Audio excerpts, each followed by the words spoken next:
Olá, boa noite já, né? Porque são 18 horas. Boa noite a todos. Ah, é com muita alegria que hoje nós vamos fazer essa terceira e última live desse lançamento da nossa Masterclass. Hoje contando com a, a alegria de receber no nosso canal o Bernardo Kirchner, né, que vai estar conosco para que juntos possamos falar sobre o limiar da morte e da vida. Deixa eu colocar aqui. Opa, Paulo, tudo jóia? Mas rapaz, a gente nem conseguiu fazer a live hoje, não foi? Deu um probleminha na tua,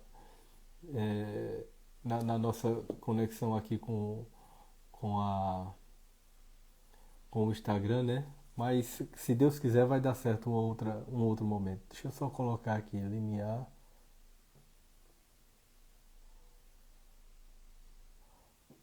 o limiar.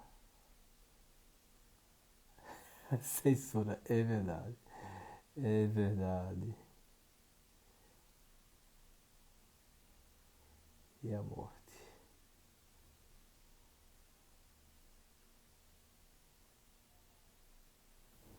Pois é, Paulo. Infelizmente a gente está vivendo no país, né, essa avassaladora experiência de censura que não deixa de ser um tipo de morte, um tipo de assassinato, porque aí também vem junto a esse tipo de prática algo muito comum no nosso cotidiano, que é o famoso assassinato de reputação, né? O Bernardo acabou de chegar. Eu vou enviar o convite para ele.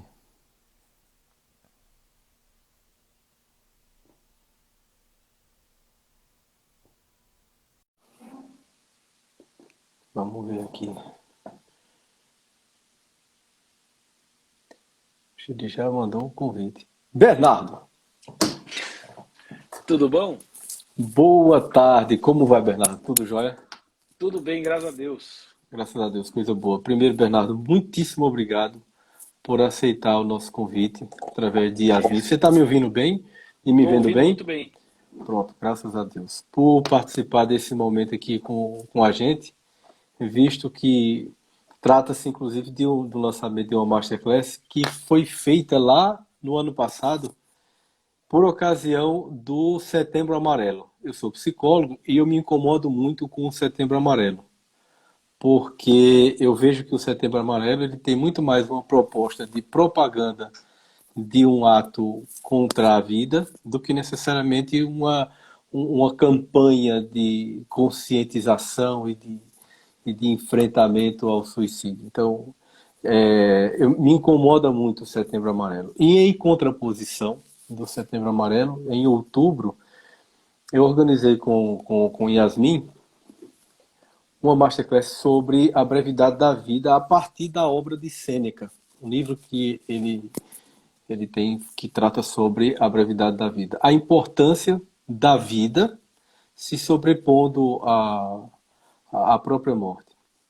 Bem, então, com o fato de a gente ter passado por todo esse mal-estar coletivo, né, que a população inteira foi obrigada, foi submetida a essa atmosfera de terror, de medo, de pânico, de morte, etc., em função dos últimos acontecimentos dessa fraudemia, nós estamos recebendo as consequências disso no consultório. Então, cada vez mais as pessoas estão tendo que lidar com essa questão da finitude, da morte, do luto, né? E aí não se trata só da morte e do luto de pessoas, né? Mas também da própria disposição de viver. Né? É um sentimento de mortificação íntima, interna. E você tem pessoas, por exemplo, que não saem mais de casa, que não conseguem. E isso é real, isso é verdadeiro. Isso não é uma coisa a gente vê isso na prática aqui no consultório. Então não deixa de ser um processo grave de mortificação. Então, nós resolvemos relançar essa Masterclass e contar com a participação de algumas pessoas que imputamos ser de grande relevância, inclusive você, da qual eu acompanho o trabalho, admiro demais e, sobretudo, a coragem de colocar a vida, né, literalmente a vida, né, nesse limiar das mais que a gente não sabe, obviamente, quem sabe, mas é você que vive na pele, a gente às vezes acompanha até a sua angústia, mas você pode falar disso melhor do que qualquer um, mas desde os ataques à sua reputação e, consequentemente, à sua vida pública, até, por que não dizer, os ataques reais à sua, enfim. Então, assim, para mim é uma grande alegria estar recebendo uma pessoa que aplica tão bem a sua vida, enfrentando, inclusive, a sua finitude e a sua própria morte, colocando em risco a sua própria vida, para fazer o trabalho do qual você faz. Então, muitíssimo obrigado mais uma vez e é um prazer tê-lo aqui conosco. Obrigado, doutor Rodrigo. O prazer é meu. Estamos aí para bater o papo. Eu acho assim, é, ao mesmo tempo, né, o Bento XVI diz, né, no livro dele sobre escatologia, ou seja, que trata das últimas coisas, né, ele fala que o ser humano tem geralmente duas posturas nos últimos tempos, né, que é uma postura, muitas vezes, de transformar a morte num espetáculo, né? E isso eu lembro muito daquela frase do Alborguete, que ele dizia, né, o que vende na TV é o sangue. Né? Ou seja, há uma espetacularização da morte, mas é a morte distante, né? A morte do desconhecido, é a morte de uma pessoa vaga, né? Que você não sabe quem é, né? Que no outro dia é outra, e no outro dia é outra, é a morte da estatística, né? A morte que não te toca, que não te afeta, muitas vezes. E por outro lado, isso de algum modo acaba, por outro lado não, isso acaba de certo modo banalizando a morte. Talvez como consequência disso também há uma outra postura, que é a postura de brincar com a morte, né? Seja por esporte, seja por hábitos, seja da maneira que for, a gente vê as pessoas muito brincando com a morte, que talvez seja uma postura mais ou menos normal do ser humano, né? Flertando com o limiar da vida. Mas, por outro lado, quando tem que se falar da sua morte, as pessoas não querem falar. Ou seja, a morte como talvez a realidade mais certa da sua vida, né? Ou vamos dizer, o acontecimento histórico, né? Da sua trajetória nesse mundo, a morte é talvez o mais certo deles. Eu acho que só não é mais certo do que o fato de que você está aqui. Né? Exato. Porque para morrer você precisa estar aqui. Então, eu acho que depois do fato de você existir, a morte é o segundo fato mais certo da sua vida. Você não sabe se você vai estar aqui daqui 5 minutos, né? Mas você tem certeza que você está aqui agora. Então, depois Exato. da sua própria existência, né, do estar aqui, a morte é o fato mais absoluto da sua vida. Ninguém gosta de falar sobre isso. Então, existe o tratamento longínquo da sua morte e a aproximação da morte impessoal. A morte como se fosse algo que não vai me acontecer. Como o crime que acontece na casa do lado, com o qual não me preocupo, não preocupo em cercar minha casa, né? Eu só vou me preocupar quando o vizinho do lado é assaltado ou morre e tal, né? Agora, a morte como uma realidade própria sua, né, ela não é abordada. E são coisas que me incomodam. O Ratzinger chama muito bem atenção a isso. Eu lembro muito bem quando era criança, Rodrigo, a minha mãe, ela tinha um hábito que era absolutamente heterodoxo para as pessoas da época dela, estou falando ali final dos anos 80, começo dos anos 90. Dela sempre, ela e meu pai, sempre nos levarem a velórios. Seja de amigos deles, ou seja de pessoas que nós nem sabíamos quem era. Mas sempre nos levavam. Nos velórios, nos enterros, nas missas de sétimo dia e etc. E aí, me lembro quando eu cresci, né? Eu perguntei para minha mãe, falei, mãe, por que você não nos levava o tempo inteiro para o enterro? Eu lembro da minha infância, assim, passar um bom tempo dentro de aquele cheiro de cravo, né? Aquele cheiro de flores, aquela coisa toda, indo visitar os cemitérios. E ela dizia, filho, eu aprendi com a minha mãe, ou seja, com a minha avó, que era filha de sírios. Ela dizia, aprendi com ela que ninguém sai vivo da vida. E que, portanto, a gente não pode esconder a morte. A morte tem que fazer parte da vida. E é só quando a morte ganhar a proporção que ela merece, né? Ou seja, que lhe é própria segundo a realidade, não é segundo, né, pessoas que têm muito medo ou tem aquela que o Freud chama de pulsão de morte, mas colocar a morte no seu devido lugar, é só assim que a gente vai poder encarar a vida de maneira correta. Né? Ou seja, ela ter essa postura, essa inteligência, essa sabedoria de tratar a morte sem ser um tabu e também não ser uma tara. Né? Então, eu, graças a Deus, fui muito beneficiado com isso com a minha mãe. Né? E meu pai também sempre falava, meu pai é médico, ou seja, ele lida 24 horas por dia com a morte.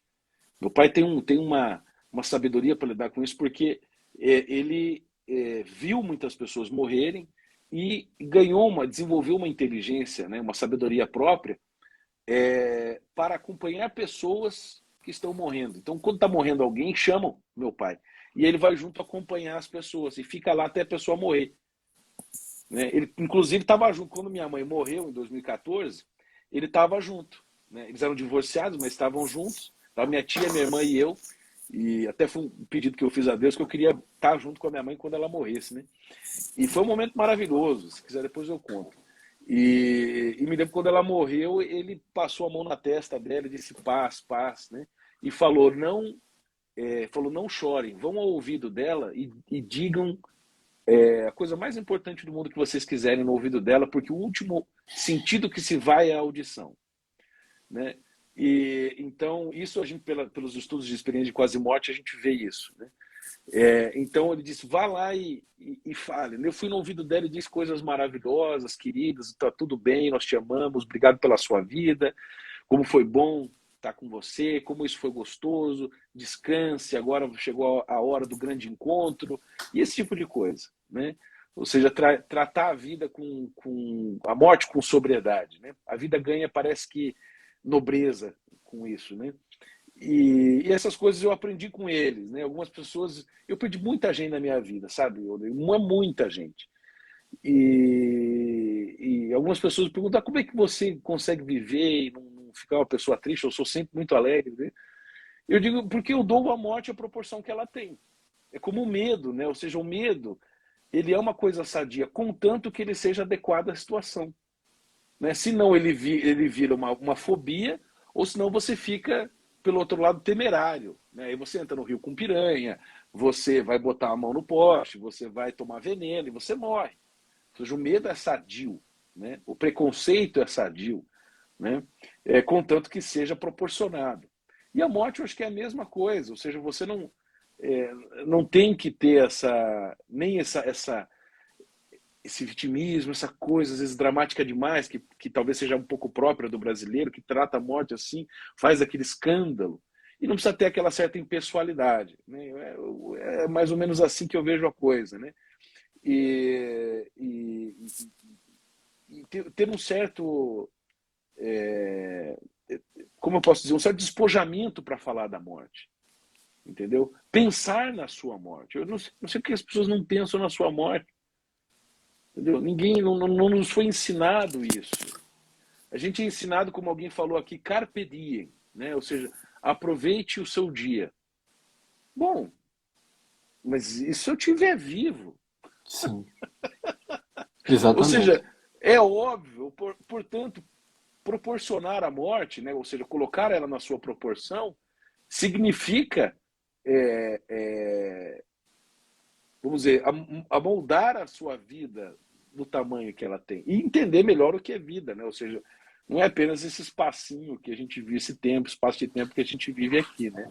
Mas é uma coisa muito muito maior, né? Eu acho. Bernardo, Pode parar, fala, Rodrigo. não, assim, é porque você falou uma coisa muito importante aí, porque isso, inclusive, é uma das máximas socráticas, né? De que se queres empregar bem a tua vida, pensa na tua morte. É impossível você Exato. empregar bem a sua vida se você pensar, se você, sem que você pense no fim dela. Não só no fim enquanto o término da sua trajetória, como também a dimensão teleológica do telos, a sua finalidade última. Qual é o fim da minha vida? Qual é a finalidade dela? Então, para que eu possa, inclusive, empregar bem a minha vida, eu tenho que pensar sempre a respeito dessa que é, como você muito bem colocou, talvez somente superior a essa compreensão é a de que a gente está aqui, vivo, nesse exato momento. Mas, fora isso, a única certeza que nós temos é que isso vai deixar de existir. E é impressionante como a cultura ocidental nos últimos tempos, né, salve algumas exceções pontuais de pessoas, né, como você mesmo colocou o exemplo próprio da senhora, sua mãe e da sua família, de lhe ensinar, né, que, claro, inclusive está dentro de um provérbio, né, que melhor é a casa do luto do que a casa da festa, né, porque Perfeito. não Muito é? bem lembrado. Porque isso, inclusive, é um provérbio, né, salomônico, que a gente tem nas escrituras. De fato, a gente tem que estar em contato com esse momento sempre para saber de onde a gente vem e para onde a gente vai.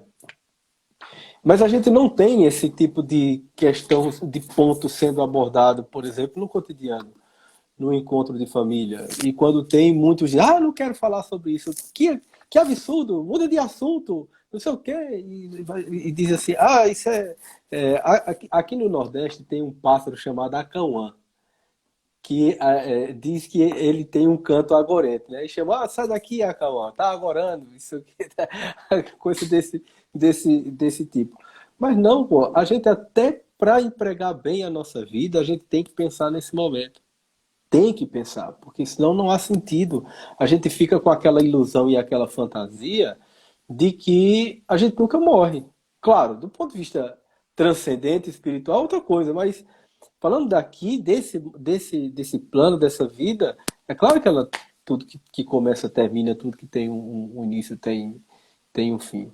Mas como você mesmo colocou, não é tratar a coisa, né, porque também era uma compreensão socrática de que o homem sábio, o filósofo, ele não deve nem desejar a morte nem temê-la, ele tem que estar pronto para ela.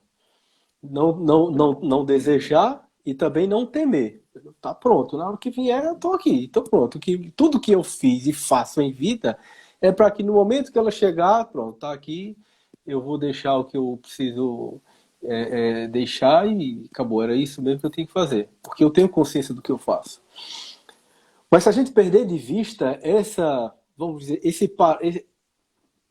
essa referência de fim, a gente não vai fazer nada. Vai ficar meio que compulsivamente, numa repetição, compulsão de fantasias, das quais a gente vai o tempo todo pensar. Por isso que foi até interessante, porque um dos que estão assistindo aqui a live lembrou do necrológico, né, que é uma das orientações primeiras que o professor Olavo faz da compulsão do necrológico. Poxa, é fundamental a gente fazer esse exercício. Imagine que você morreu. E aí? Descreva aí como foi sua vida. Escreva como foi a sua existência e analise, pense em cima dessa descrição que você mesmo fez acerca de si mesmo. Então, essa questão, sem sombra de dúvida, ela precisa ser algo quase que da ordem do dia de uma mente, de um psiquismo ordenado. Um dos pilares da ordenação psíquica é refletir sobre a finitude. Isso sem dúvida. Inclusive para que a gente não tenha uma postura indolente sobre a morte alheia. Tem um ponto que você trabalha muito bem, Bernardo, que é a sua postura pró-vida, enquanto de como existem pessoas profundamente indolentes à morte de um ser humano nos seus primeiros instantes de vida. É brutal, é absolutamente brutal essa indolência frente à morte, né? A destruição, o homini excidium, a destruição do homem, ainda no momento tão... Então, quer dizer, qual a compreensão de morte que uma pessoa dessa tem, se não aquela compreensão indolente, afastada, é a morte do outro. Quer dizer, é apenas um aglomerado de células e tal. Veja a que ponto nós chegamos com a ausência desse tipo de reflexão no nosso cotidiano. Faz sentido isso que eu estou colocando, Bernardo? O que você poderia complementar isso que eu estou colocando? Faz todo sentido, porque é o seguinte, meu caro, as pessoas quando vão pensar sobre a morte, né? Primeiro sobre a questão deixa eu só voltar aqui, sobre essa questão do aborto, né? Ou seja, que defende a morte de uma criança no ventre da sua mãe. Todas as pessoas sabem que uma mulher fica grávida de um ser humano. Ponto. Né? Ou seja, ninguém, nunca vi, e nós não veremos tão cedo, alguém chegar para uma grávida e perguntar o que tem aí dentro. Todo mundo chega. Tá de quantos meses? Ou é menino ou menina? Ou há quanto tempo você está grávida? Todo mundo sabe que não vai sair um iPhone, um avestruz, um carro dali de dentro. Ou seja, é óbvio que vai sair um ser humano. Todo mundo sabe. Né? E todo mundo sabe, pelo menos assim, deveria saber, porque é óbvio isso, né? Que é propriamente intuitivo, que não há diferença de humanidade entre nós e um feto, né? Um bebê na barriga da mãe. Há apenas uma diferença de estágio de desenvolvimento. Todo mundo sabe que se eu regredir a minha vida e regredindo, uma hora eu vou ficar pequeno, uma hora eu vou estar do tamanho de um bebezinho, uma hora eu vou estar com 9 meses, uma hora eu vou estar voltando para a barriga da minha mãe. Esse processo de sair da vagina da minha mãe, do útero da minha mãe, não me faz mais humano ou menos humano. Da mesma maneira com 8 meses, 7 meses, 6, 5, 4, 3, 2, 1 ou um zigoto. Ou seja, eu só me tornei humano porque sou humano. Né? Ou seja, eu só me desenvolvi como um humano, um coração humano, um cérebro humano, uma consciência humana e etc., porque todas aquelas potências humanas, né, já estavam ali todas latentes em mim e foram se atualizando durante o processo de desenvolvimento. De modo que não tem como você dizer que alguém é mais humano ou menos humano, apenas que ela está no estágio de desenvolvimento de humanidade.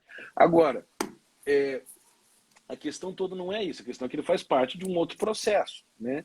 A defesa do aborto. Mas eu acho que a coisa, talvez sobre esse medo, às vezes, que as pessoas têm da morte, tinha até uma menina aqui, acho que é uma senhora aqui, Edna, aqui, não sei se é o menino ou a senhora, desculpa se eu cometi algum erro, falando que tem medo da morte. O que as pessoas têm, geralmente, pelo menos eu acho, elas têm medo, não da morte em si, né? Ou seja, da definição técnica, né? Da separação da alma do corpo, né? Mas o que elas têm medo é, primeiro, elas não sabem quando vão morrer. 2, elas não sabem como elas vão morrer. Ou seja, como será o processo da morte.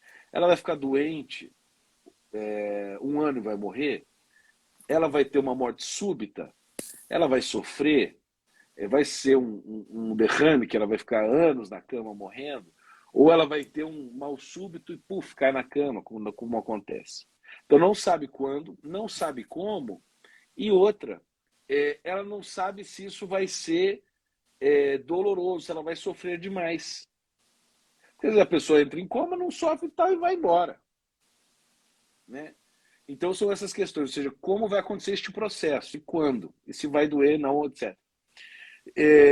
Porque, no fim, o que é a morte? É apenas ela é uma espécie de uma membrana muito, muito sutil, por assim dizer, que nos separa que separa a continuidade da vida. Porque assim, basta, aqui não está aqui na minha mesa, mas basta você ler aquele livro do John Houghton, ou Houston, não lembro, Houghton, acho. Terceiro, que fala A Ciência e as Experiências de Quase Morte. Aquele livro, para mim, é decisivo sobre isso, porque traz centenas de estudos que foram feitos sobre isso e mostra como a possibilidade de vida longe do corpo, eu não gosto de experiência extracorpórea, mas longe do corpo é possível. né? Você ter memória, você viver uma vida completamente normal. Inclusive de pessoas que tiveram experiência de quase morte, que eram cegos de nascença, e quando tiveram experiência de quase morte, viram, perceberam, guardaram na memória, tiveram experiências profundas, densas, etc. e tal. Depois voltaram para o seu corpo e continuaram cegas, mas daí relatam: eu vi a cor verde, eu vi a cor, né? Ele não sabe dizer verde, mas ele disse: eu vi a cor das plantas, eu vi a textura da pena das aves, eu vi isso, surdos que ouvem, e etc. Né? Ou seja, uma experiência longe do corpo é obviamente possível. A gente não pode falar que ela é fora do corpo, porque as pessoas, quando têm experiência extracorpórea, né, ou longe do corpo, elas percebem o seu corpo como o seu. Né? Ele não se despersonaliza. Você sabe que é você. Né? Às vezes demora um pouco para a pessoa perceber. E também, quando a pessoa tem experiência de quase morte, não vai para a eternidade, ela tem uma experiência temporal, existe uma sucessão de acontecimentos. Né? Da mesma maneira, se a gente for ver na perspectiva cristã, por exemplo, ela é muito dócil em mostrar a morte para nós. Por quê? Ela não é uma perspectiva, vamos dizer assim, pessimista. Né? É uma perspectiva muito otimista. Se você lê tanto a tradição judaica quanto a tradição cristã antiga, sempre da sua morte como uma amiga, né? No sentido de que ela foi uma bênção que Deus nos deu para não sermos pecadores eternos. Né? Ou seja, Deus nos expulsar do Éden, os nossos primeiros pais, foi uma bênção, porque você imagina, Adão peca, come, depois ele vai lá e come da árvore da vida, ele se torna um pecador eterno e não tem redenção. Você fica inimigo de Deus para sempre, se torna o diabo, no fim das contas. Então, a morte, ela veio como uma bênção. É óbvio que ela é um saco, ela incomoda, etc., porque a morte não era para ser. Porque o ser humano, ele é uma unidade, corpo e alma. Você não é um corpo que tem uma alma involucrada em você como se fosse um casulo. É óbvio que não é assim. Né? O problema é que Deus permite essa separação da nossa essência, né? Para que a gente possa ser redimido. Tanto que na escatologia cristã, ou seja, no tratamento das últimas coisas, e eu acho que o entendimento disso ajuda um pouco a esfriar esse medo que a gente tem da morte, é que nós morremos, depois a nossa alma vai ou para o purgatório, ou para o céu, ou para o inferno. Mas ela só tem dois destinos: ou para o céu, passando pelo purgatório, indo direto, ou para o inferno. Mas depois, no último dia, isso você lê tanto no Antigo quanto no Novo Testamento, no último dia, e Jesus afirma isso, todos vão ser ressuscitados. Ou seja, todos nós receberemos um corpo novamente. Seja para ir para a danação eterna, seja para a glória eterna. Ou seja, nós não seremos alminhas penadas a vida inteira. Né? Ou seja, a continuidade da nossa vida além dessa nossa vida agora aqui. Nós seremos uma vida corpo-alma juntos, porque Nosso Senhor é assim que Ele ressuscitou, corpo e alma. Né? Deus fez o homem corpo e alma, Cristo ressuscitou corpo e alma, nós ressuscitaremos a imagem dele. Uns para queimar em corpo e alma eternamente, outros para viver de novo nesse mundo aqui, arrumado, né, por Deus, glorificado, como diz São Paulo, em corpo e alma. Ou seja, não vai ser uma pós-vida infernal, que nós vamos ficar lá tocando harpa e rezando Pai Nosso, entendeu? A eternidade. Isso não faz sentido, porra. É óbvio que isso não é escatologia cristã. Né? Ai, eu sou lá o Gasparzinho. Claro que não. Entendeu? Nós vamos poder criar, construir, fazer, inventar, conhecer, relacionar, amar, desenvolver conhecimento, nós vamos poder plantar, nós vamos poder colher, nós vamos poder desenvolver o mundo, nós vamos governar esse mundo como era para ter sido. Ou seja, a vida futura vai ser muito mais criativa, vivida, muito mais plena e gloriosa do que essa vida lamentável aqui, onde a traça come, o verme devora. Ou seja, vai ser uma vida muito maravilhosa. Ou seja, a morte, nesse sentido, torna-se aquilo que São Paulo fala, né? Ou seja, eu tenho vontade de ir embora, mas eu só não vou porque vocês não aprendem nada. Eu fico aqui por amor a vocês. Eu fico Pô, aqui por amor a vocês, mas na verdade. boa, ele fala bem assim: eu quero estar com o Senhor. Ele diz, mas não dá, bicho, Não vocês dá. são ruins Quando você não demais. aprender, meu. Não vai dar. Exatamente. Ou seja, a morte para São Paulo era uma maravilha. Entendeu? Ou seja, como nós cristãos não podemos amar, por assim dizer, né, a morte, se foi ela o objeto da nossa redenção? Nós andamos, por exemplo, aqui na minha mesa, eu tenho uma cruz. Quem tem um instrumento maior de morte do que isso aqui? É o maior. o tempo inteiro nos lembrando que está aqui, ó, tá vendo? Isso aqui é Jesus e tal, ele está crucificado, aqui tem Maria, né, e tal. Então, assim, a gente fica o tempo inteiro na missa lembrando da morte, falando, né? Lá o padre vai consagrar lá o, né? No dia em que foi entregue, abraçando livremente a paixão, ele olhou para os seus discípulos e disse: tomai, bebê. Pomba, o dia inteiro nós estamos lembrando da morte. Quando você vai rezar o terço, quando você vai rezar Ave Maria, por exemplo. Ave Maria, meu Deus, agora na hora da nossa morte. Eu não sei como é que as pessoas não conseguem entender que a morte, ela é uma graça. O problema não é a morte que você tem medo, é como você está vivendo a sua vida agora. Exatamente. Exatamente. É isso que te coloca no Exatamente. portão da morte, vou dizer, desculpa a palavra aqui, com o cu na mão. Eu tenho certeza, porque eu tenho certeza que Santa Teresinha, no fim da vida, São Padre Pio, que um São Paulo, né, São Pedro, que no fim da vida não estava pensando, puxa vida, para onde é que eu vou? Não, eles sabiam. Porque eles estavam em plena unidade da caridade. Eles estavam certos de que eles iam encontrar o Senhor. Agora, o teu problema, o meu problema, que nós andamos com um sorriso no rosto e o cu na mão, é que a gente não tem certeza que nós somos uns canalhas. Nós não sabemos viver a vida. Sim. Entendeu? Então, eu acho E que esse é o assim, maior risco de Bernardo, você. O teu medo da morte, na verdade, é uma indolência com a vida. é verdade. E assim, é Uhum. impressionante que esse não saber conduzir a vida, esse não saber viver, ele se dá exatamente por não se refletir sobre esse momento da morte, que é onde a gente vai sintetizar, trazer a síntese de tudo aquilo que a gente fez. Então, é como você disse, pô, como é que você está conduzindo sua vida? É a forma como você está conduzindo sua vida que está fazendo com que você tema a esse momento. Porque para muitos, essa morte nada mais foi do que um instrumento de conduzi-lo à eternidade e, consequentemente, a Deus. Não tem, não tem mistério, vamos dizer assim, para essa experiência. Então, de fato, ou você tem uma postura indolente, que é o que infelizmente está acontecendo no nosso tempo, né? Principalmente nos últimos tempos, ou você toma como uma referência um instrumento para que você possa dar significado e dar consistência à sua própria vida, né? Tomando-a como você mesmo disse, uma experiência de redenção, de passagem, de não temê-la e de compreender, inclusive, como uma dádiva. É fácil isso? Sinceramente, Bernardo, isso não é fácil devido a décadas e, por que não dizer, séculos de afastamento dessa reflexão, que é uma reflexão mais profunda, e inclusive uma reflexão filosófica e teológica, né? Que no máximo o que a ciência, enquanto um conhecimento de pouco mais de 300 anos, pode se aproximar desse tipo de reflexão, é aquilo que você trouxe há pouco, onde alguns neurologistas, psicólogos, psiquiatras se debruçam sobre a EQM, a experiência de quase morte. É o máximo que pode chegar.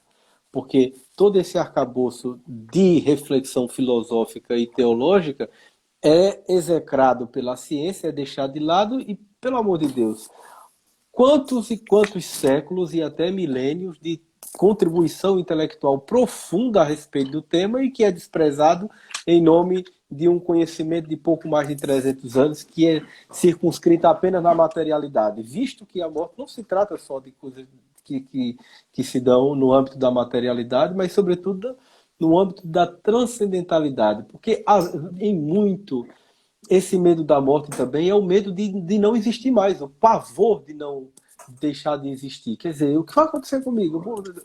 Aquilo que você colocou, as pessoas que tinham a consciência de que a sua alma é eterna, que o seu psiquismo é eterno, que a sua vida é eterna, quem vai estar se preocupado? Quem vai estar preocupado com morte? Ninguém vai se preocupar com. Quer dizer, é um processo que está posto na própria vida. Mas se você tem medo, inclusive, de deixar de existir, deixar de ser, quer dizer, de você simplesmente se dissipar na vida, claro que você vai entrar, inclusive, que é por exemplo, um quadro psicopatológico muito comum no nosso cotidiano é o pânico. E uma das características da crise de pânico é morrer, o medo de morrer, a sensação de morte. É o coração batendo, é faltando ar, e aquela coisa, eu vou morrer, eu vou morrer. O pânico. Puxa, nitidamente isso é um quadro sintomatológico de uma psicopatologia. Medo de morrer. Né? E isso está sendo muito presente no nosso cotidiano, por quê? Porque nós não temos consciência, não trabalhamos a nossa consciência de transcendentalidade. Né? E é importante que trazer uma temática como essa para a gente estar refletindo, não só aqui nessa live, como também a estrutura que eu fiz até para a própria Masterclass, é exatamente para isso. Poxa, pensa sobre isso, reflete sobre isso, introjeta essa reflexão na tua existência, que você não vai só aprender a lidar com a questão da morte, mas, sobretudo, você vai dar um sentido mais amplo e profundo à sua vida. Se você não tiver esse instrumento nas mãos, você não vai conseguir alavancar. Por exemplo, o pessoal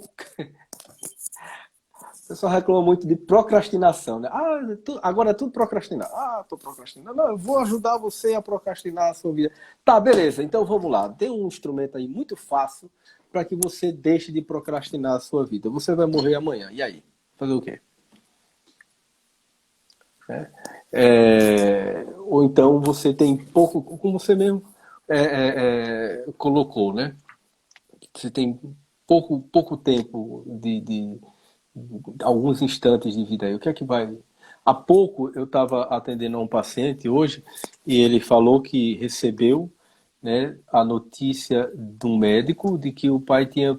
Aproveita teu pai que ele tem 3 meses de vida. Aí ele disse que na hora mudou a vida dele completamente e voltou-se... Mas é isso que a gente tem que fazer o tempo todo, é pensar nesse momento e mudar a nossa vida por completo. Isso não pode ser um evento Você só sabe, pontual. você sabe, Rodrigo, uma dos estudos bacanas sobre experiência de quase morte, eu gosto muito desse assunto, porque primeiro uma ressalva, né? Algumas pessoas tendem a pegar a experiência de quase morte e começar a fazer teologia ou deduções metafísicas, teológicas, em cima disso. Eu sempre digo, o que a experiência de morte nos ensina é muito mais sobre a continuidade da consciência, talvez a desnecessidade, por assim dizer, do nosso corpo para a existência da consciência, né? E etc., do que conclusões teológicas, principalmente relacionadas à pós-morte, né? A vida além da morte. Por quê? Porque toda pessoa que relata a experiência de pós-morte, ela não morreu, ela voltou. Ou seja, ela Exatamente. não. Então não é uma experiência de morte, é uma experiência de quase. Não tem um Talvez a defunto na única. tua frente, pô. Não tem um morto na tua Não, frente. Tem um cara vivo. não, ó, só quem teve experiência de morte e voltou foi Jesus, né? Talvez, nem Lázaro, porque Lázaro morreu de novo, né? Jesus ressuscitou Lázaro e morreu de novo. Então, assim, só Jesus, meu filho, que morreu e voltou, entendeu? Desceu ao inferno e voltou para poder contar como é que foi, né? Então, cuidado com teologia sobre a vida após a morte, com uma experiência de quase morte, ou seja, não dá para fazer, né? Mas uma coisa interessante elas ensinam. A primeira, assim, é que a maioria das pessoas, tipo, sei lá, 90, 80% delas, quando tem alguma experiência de quase morte, o pessoal lembra da Glória Polo aqui, tem uma história linda sobre isso. Quando elas têm essa experiência, principalmente quanto mais profunda, mais densa, né, elas são, mais a pessoa transforma o seu comportamento. Existem algumas experiências de morte que trazem consequências negativas? Existem, tá?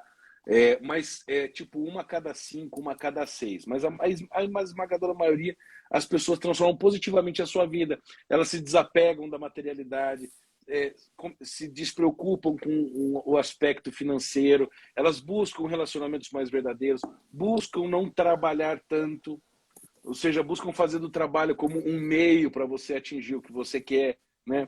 querem ter uma vida verdadeira, que não seja uma vida baseada na expectativa do outro, ou seja, uma vida sincera, né? Busca ter mais coragem, inclusive consegue expressar melhor os seus sentimentos, né? Ou seja, que fazem.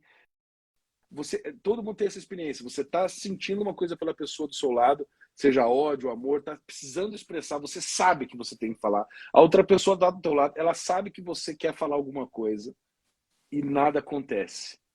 E aí, isso anos depois, você vai se arrepender disso. Por exemplo, elas voltam e têm contatos com mais amigos, ou seja, buscam de novo aquelas amizades que a gente vai deixando. Uma hora eu encontro, uma hora a gente marca um cafezinho, uma hora a gente marca, uma hora a gente marca. E muitas vezes também permitir-se ser mais feliz.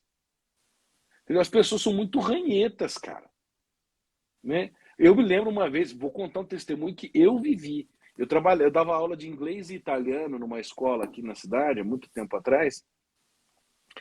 E assim, eu sou aquela pessoa insuportavelmente alegre de manhã, sabe? Eu acordo, eu ponho música, eu saio cantando e tal. Então, tem pessoas que dizem que isso é sintoma de psicopatia. Eu falo, bom, não sei, mas é bom. Aí, eu dava aula no sábado, 8 horas da manhã na escola, aula de italiano. E aí eu chegava, tipo, 7h30, preparava minha aula, faltando 10 minutos para aula, eu botava uma ópera e ficava, e cantando, tomando café, conversando com todo mundo, aquele jeito, né? Sanguíneo até o osso e tal, aquela coisa. Aí, um dia, minha coordenadora chegou para mim, me chamou na sala no final da aula, foi todo mundo embora, eu falei, meu Deus. Eu falei, eu vou tomar o que eu fiz e tal, pô. Aí ela chegou e falou assim, viu, Bernardo, deixa eu te falar um negócio. É muito sério, ela se aproximou e falou assim, você não tem como ser um pouco menos feliz, um pouco menos alegre de manhã?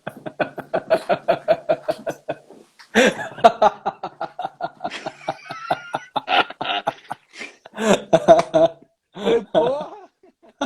Óbvio que eu fui embora da empresa, né? Falei, pô, a pessoa que tá triste com a minha felicidade é a filha da puta, né? Você não tem como ser menos feliz, não. Foi, cara, eu vi isso. Você é muito alegre. Eu falei assim, o que é? Eu bem cantar comigo, cara, entendeu? Eu sei que isso é falta Pois é. isso é falta de desprendimento. Eu sei que você tá louca pra vir cantar comigo. Mas você não tem Sim. desprendimento. Cara, eu não tô nem aí que as pessoas falam se eu canto bem ou não. Eu não canto bem, mas eu gosto, eu sou feliz assim, pronto, velho. Vem comigo, vem ser feliz, entendeu? Então, essa é uma das coisas que as pessoas têm de experiência quando elas morrem e voltam, a ter experiência de quase morte, elas voltam muito com essa percepção, né? Pô, cara, puta, quanta coisa legal eu poderia ter feito e não fiz por vergonha, por causa da opinião do outro, ou porque eu achei que não, né, que era uma coisa boboca, entendeu? Sabe? Assim, muito aquela coisa sabe, dos inimigos do homem, né? O diabo, o mundo e a carne. A gente tem muito isso pelo mundo, ou Sim. seja, a opinião das pessoas, né? A visão que umas pessoas. Ai, o que vão pensar de mim? Eu falo, cara, nossa, o que elas vão achar? Ai, e daí? Sabe, ela paga a tua conta, ela é tua amiga, ela é tua mãe, e daí? Se ela gostar de você, ela não vai ligar. Se ela não gostar de você, ela não merece teu respeito, porque você não tá fazendo nada de mal. Então, porra, foda-se. E sem Vai contar lá, que, em cara. última análise, a vida é sua. É bem simples assim. A vida é sua, ela é unicamente Exato. sua. Só você é quem pode conduzi-la. Ninguém mais pode fazer. Então você vai fazer o quê? Vai pegar a sua vida e delegar lá a alguém e a impressão dos outros que vão que vai lhe conduzir? Poxa.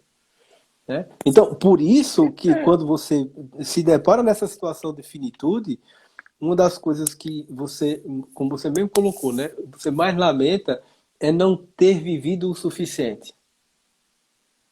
Né? Você não viveu o suficiente que você entendia que poderia ser vivido. Então, um monte de potencialidades de viver plenamente. E assim, tem até numa perspectiva até teológica, aquela passagem que o próprio Nosso Senhor promete vida, né? E vida, a tradução, algumas traduções dizem terá vida em abundância, né? Mas eu já ouvi alguns teólogos trazer a compreensão de vida em plenitude, em plena, Também. em plenitude, então, de você realizar Uhum. plenamente aquela sua finalidade última, o seu destino. Então, como pensar isso se não pensar no fim da vida, né? Então, assim, eu sei que esse teu tempo, Bernardo, ele é muito precioso. Mais uma vez, nós estamos aí para quase, deixa eu me ver, quase 50 minutos aí de live. E, poxa, é um privilégio poder estar trocando essas ideias contigo, batendo esse papo. Mas eu queria aproveitar para fazer um convite a todos que se inscrevam nessa Masterclass, né, porque exatamente a gente vai se aprofundar e continuar tratando sobre esse ponto, que é uma temática necessária para o nosso momento. Até poderia até perguntar, mas pô, por que tu não esperou uma data mais específica? Por que lançou agora? Porque é agora que tem que pensar nisso, pô. Não é para amanhã, não vou esperar uma data Que para o e ontem já tal, e foi, não o sei o amanhã quê. não chegou, é hoje. Exato, é hoje, pô. Você tem que pensar sobre isso hoje, não é amanhã, não. É hoje. E você tem que estar se trabalhando. Eu sempre costumo dizer o seguinte, Bernardo. Um processo de psicoterapia é sempre um processo que vai em dois sentidos. O sentido da reparação, porque você vai trabalhar dimensões, aspectos, conteúdos pretéritos, mas para e passo você está fazendo um exercício de preparação para o seu porvir. Mas tanto a reparação quanto a preparação, ela é feita no agora, no ato presente de você se posicionar de modo a integrar e sintetizar, fazer uma pequena experiência de eternidade, se é que a gente pode dizer isso, onde passado e presente vão se fundir, passado e futuro vão se fundir ali no presente, e você vai ter num ato, que é o ato terapêutico, um processo reparatório. E isso não é para amanhã, não. Pô. E isso não foi feito ontem. Está sendo feito agora.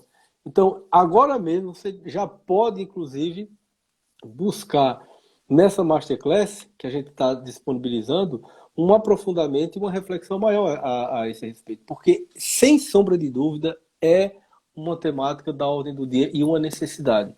Nós só podemos fortalecer o nosso ânimo, a nossa alma, e fortalecer o nosso espírito se pensarmos nessa perspectiva.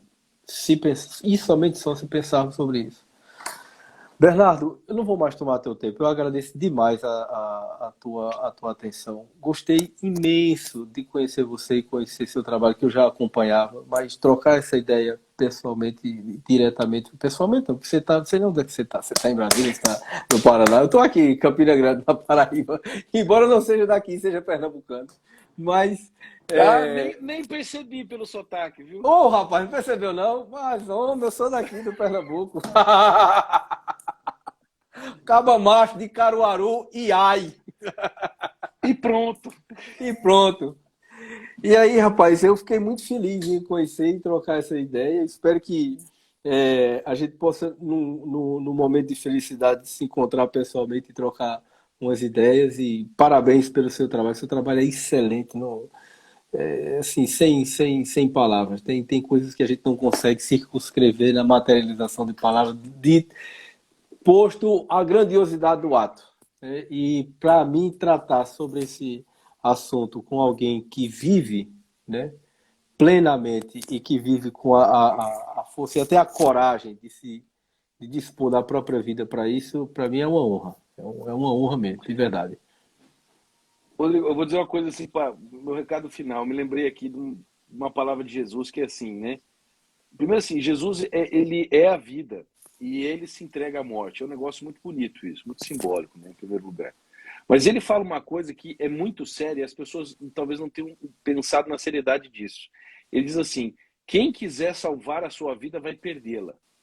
É verdade. É Entendeu? verdade. E quem perder a sua vida por amor de mim, né, e do evangelho, vai ganhá-la. Olha que paradoxo, ou seja, se você cagar para a sua vida, você vai ganhá-la. E se você quiser começar a fazer muito caso da sua vida, você vai perdê-la. Perfeito. O que ele está Perfeito. significando? Que a morte, ou seja, o sentido amplo da sua vida é muito mais importante do que essa vida que você está vivendo aqui. A sua vida tem que ser vivida na perspectiva da eternidade. Ou seja, se você desconsiderar isso e quiser achar, né, ganhar os louvores desse mundo, né, colocar-se num lugar muito alto, você vai perder. Porque você vai esquecer do amanhã. Né? Sim. Como diz Santiago Maior, né? A nossa vida é como a neblina, ela vem e vai, e você não sabe se vai estar aí amanhã. E, no entanto, você fica dizendo, amanhã eu vou fazer isso, depois de amanhã eu farei aquilo. Vocês fazem planos e não sabe, bicho, se você vai estar aí. Então você acha, você vive como se tivesse garantia no cartório de Deus de que você vai viver até 100 anos. E as tragédias da vida nos mostram todos os dias que não é assim. Tá aí o filho do Zé Maria Trindade, jornalista Jovem Pan. Estava lá 27 anos, né, médico na ambulância do SAMU em Brasília, uma vida maravilhosa para frente, a ambulância bateu num caminhão de areia parado na rua, 6 dias internado, puf, morreu. Acabou. É assim, a vida é A assim, vida é cara. assim. A vida A é assim. vida é assim. Então, se você fizer muito caso dela, você vai perder.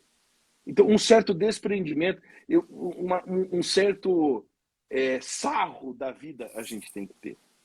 Tem. Entendeu? Um certo sarro, uma certa.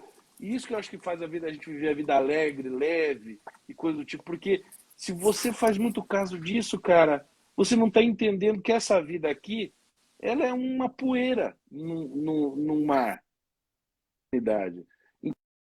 Então pense no aspecto maior, pense em ser, como dizia o Olavo, né? E não em ter, saber, fazer, adquirir, etc. Pense em ser diante de Deus. Isso muda tudo, né? É. É. Mas essa era a mensagem final, ou seja, se você quiser salvar a sua vidinha medíocre, do seu trabalhinho, do seu dinheirinho, da sua postura moral religiosa, de como você é gostosão, isso aqui, você vai perder tudo.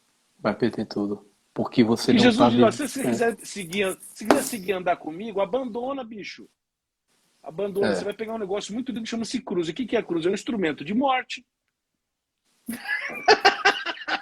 Constante, né? É Contínuo. Um muito processo de louco. É mortificação muito a vida louco. inteira. Um processo de mortificação a Exato. vida inteira.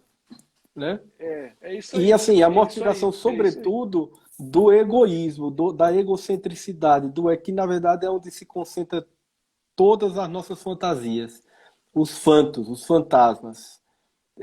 Pronto. Porque a gente, inclusive, acaba esquecendo da nossa essência, da finalidade última, que é a nossa transcendência, a nossa alma, que é aquela coisa, louco, amanhã pedirão a tua alma, e aí, o que é que você tem preparado? Para quem você se preocupando hoje e amanhã os caras. Hoje. Ó, só mais uma anedota para encerrar. Eu lembro de uma vez, quando eu era protestante, eu estava pregando numa igreja, e aí eu perguntei para todo mundo, igreja cheia, e perguntei assim, falei, quem quer morrer e ir para o céu? Todo mundo, eu! Eu falei, nossa, que maravilhoso, que igreja animada. Agora me respondo, quem quer ir agora?